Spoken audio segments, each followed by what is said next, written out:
delegateski meel walba ka imaadeen ay imaadeen ma ahayn mid wuxuu ahaa la iskugu imaaday in laga wada hadlo wada hadlayaasha dambe ee soo socdaan sidii loo geli lahaa wixii laga hadli lahaa agendadii laga hadli lahaa in la diyaariyo tiina waa laga wada hadlay guulna waa laga gaaray marka waxaan hadda sugaynaa waqtigii dawladana waftigii ka socday oo 4 qof gawaad u noqdeen dawladda ay khabar u geynayaan oo in lafkana 4 ruux ka imaadeen ayagana in lafii khabar u geynayaan marka ayaga hadhow ka tashan doonaan waqtigii markay wafti walba uu khabar ka celiyo waqtiga isku soo noqon lahayn arrimihii hadda isku afgarteen laga wada hadli lahaa oo isku maan lahaa oo arrimahaas inta go'aan laga gaari lahaa طبعا علي بنو ما jiraan qodobo aad nooga sheegi karto hal iyo laba waxyaabaha ama la isku mari waayay ama markaasi laga wada hadlayay si loogu diyaar garoobo kulanka soo socda wallahi horta ana awood oo malihi arrimihii ay ka wada hadlayeen iyo wixii jiro inaan ka hadlo taas waxay u soo bixi doontaa markii ayaga waxay isku afkartaan oo la saxiixo marka un baa dadka loo bandhigi karaa oo la sheegi karaa ilaa kor waxaan kaaga sheegay arrin siyaasi xagga nabadgelyada oo siyaasiga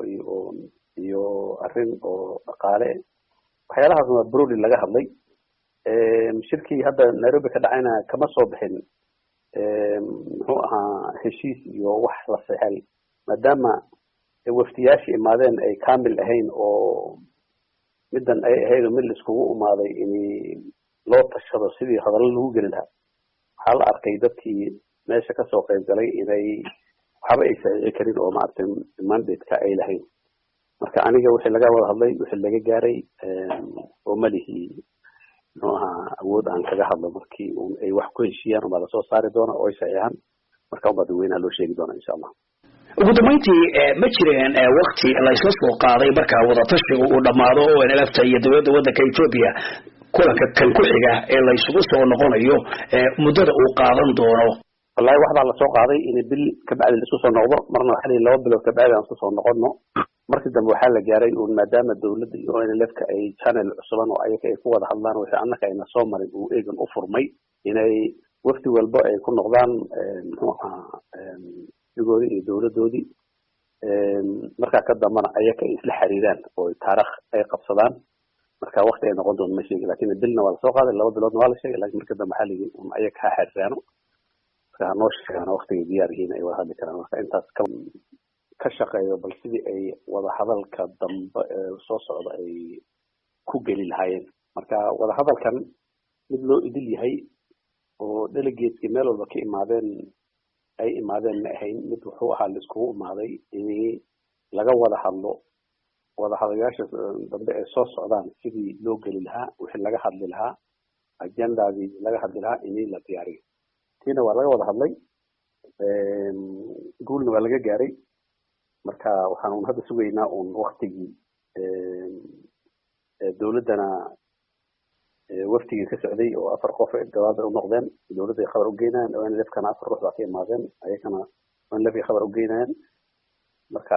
ayaga hadhow ka tashan doonaan waqtigii markay wafti walba uu khabar ka celiyo waqtiga isku soo noqon lahayn arrimihii hadda isku afgarteen laga wada hadli lahaa oo isku maan lahaa oo arrimahaas inta go'aan laga gaari lahaa طبعا علي بنو ما jiraan qodobo aad nooga sheegi karto hal iyo laba waxyaabaha ama la isku mari waayay ama markaasi laga wada hadlayay si loogu diyaar garoobo kulanka soo socda wallahi horta ana awood oo malihi arrimihii ay ka wada hadlayeen iyo wixii jiro inaan ka hadlo taas waxay u soo bixi doontaa markii ayaga waxay isku afkartaan oo la saxiixo marka un baa dadka loo bandhigi karaa oo la sheegi karaa ilaa kor waxaan kaaga sheegay arrin siyaasi xagga nabadgelyada oo siyaasiga iyo arrin oo dhaqaale waxyaalahaas waa broli laga hadlay shirkii hadda Nairobi ka dhacayna kama soo bixin muxuu ahaa heshiis iyo wax la saxay maadaama waftiyaashii imaadeen ay kaamil ahayn oo midan ay ahayd mid la iskugu imaaday in